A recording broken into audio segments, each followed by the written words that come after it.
When King Edward the Confessor died on the 5th of January 1066, Harold Godwinson was crowned the King of England the very next day. However, William the Duke of Normandy had expected the throne to pass to him.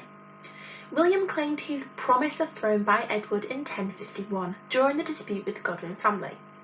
William started to mobilise his forces in preparation for an invasion of England as soon as he found out about Harold's coronation. William did not invade straight away. Instead, he chose to take a long-term strategy and amass his military forces whilst also preparing political and religious support for his campaign. William had conquered the French province of Maine in 1063 and had a good relationship with the previous French king, Henry. Henry's son was 14 in 1066, so was too young to present a threat to Normandy. There was a civil war in Anjou, and William was the most powerful man in northwest Europe as he had the most support. William had a secure base around Normandy, as he had extended his area of authority over neighbouring provinces, and even as far away as Italy before invading England.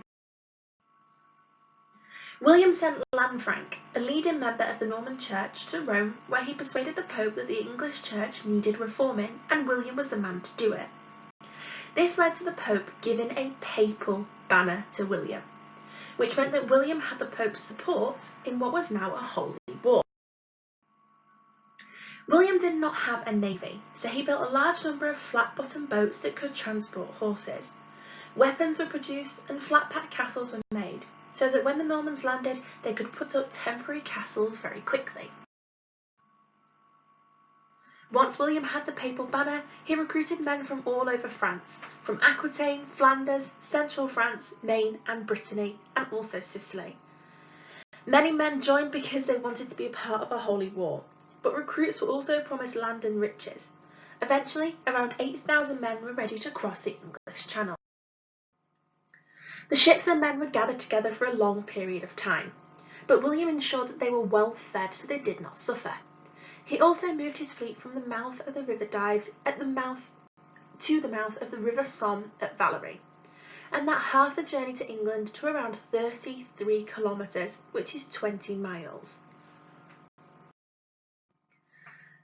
The wind had been blowing in the wrong direction of the River Dives, so that had led to the relocation of the fleet.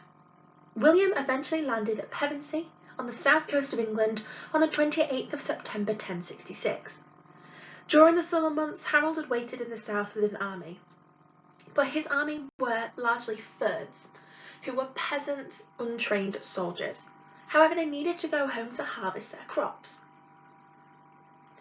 When William didn't come, many of the English soldiers had then been allowed to return home, and they returned home on the 8th of September 1066. Harold himself had travelled north with his elite soldiers to fight off an invasion from another contender called Harold Hardrada, and he fought him at the battles of Fulford Gate and the battles of Stamford Bridge.